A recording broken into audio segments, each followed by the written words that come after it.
51 শক্তিপীঠের অন্যতম ত্রিপুরা সুন্দরী মন্দির 1501 খ্রিস্টাব্দে মহারাজা দণ্ডমাণিক্য কর্তৃক নির্মিত হয়।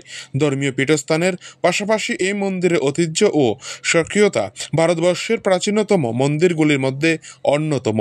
এই মন্দিরের ব্যতিক্রমী আকর্ষণীয়তার কারণে ভারতের নানা প্রান্তের লক্ষ লক্ষ ভক্ত আজও এই মন্দিরে মায়ের কাছে উপাসনা করতে আসেন। ত্রিপুরা সুন্দরী মাকে প্রণাম করে ভক্তরা মায়ের প্রণামী বাক্সে নিজেদের সাধ্য মতো প্রণামী দিয়ে থাকেন। কয়েক মাস পর পর মায়ের প্রণামী বাক্স খোলা হয় এবং তার হিসাব নিকাশ করা হয় প্রশাসনের উপস্থিতিতে। বৃহস্পতিবার 1 মাস 20 দিন পর কঠোর নিরাপত্তা ব্যবস্থা বলয়ের মধ্য দিয়ে ত্রিপুরা সুন্দরী মন্দিরে প্রণামী বাক্স খোলা হয়েছে। এদিন দুপুরে গোমতী জেলাশাসক অফিসের ডেপুটি কালেক্টর শ্রী ঘোষের উপস্থিতিতে পুলিশি নিরাপত্তার মধ্য দিয়ে মায়ের প্রণামী বাক্সের সমস্ত টাকা পয়সার হিসাব নিকাশ করা হয়। তিনি জানান, আগের তুলনায় এখন যেহেতু পুণ্যার্থীদের ভিড় হচ্ছে মাতার বাড়িতে, তাই প্রণামী বাক্সগুলি পরিপূর্ণ হয়ে যাচ্ছে কিছুদিন পর পর। এর ফলে আজকে সম্পূর্ণ খোলা হয়েছে প্রণামী বাক্সটি। শ্রী ঘোষ জানিয়েছেন, সমস্ত টাকা পয়সার হিসাব করে ম্যানেজারের হাতে তুলে দেওয়া হবে আজ রাতের মধ্যেই। তার কারণ পাহাড় সমান পয়সা এবং টাকা তৈরি হয়েছে। এই প্রণামীর টাকাগুলি দিয়ে আগামী দিনে মন্দির এবং মায়ের পুজোর কাজে লাগানো হবে বলে তিনি জানান সংবাদ মাধ্যমকে।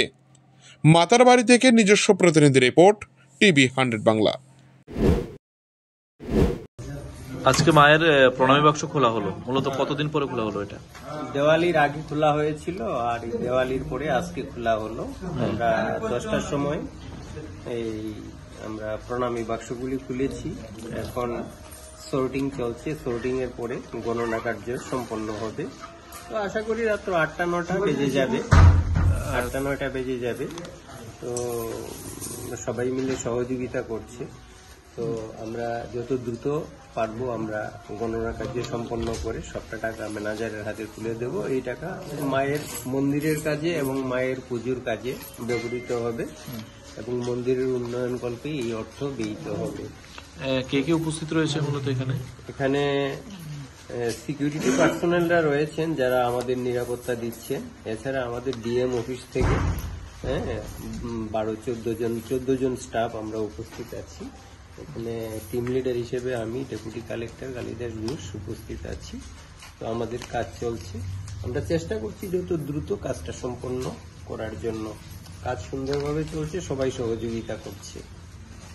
কত মাস পর খোলা হলো? এটা দেওয়ালির আগে হলে আমরা বোধহয় দেওয়ালি গেছে নভেম্বরের প্রথম দিকে, তাই না?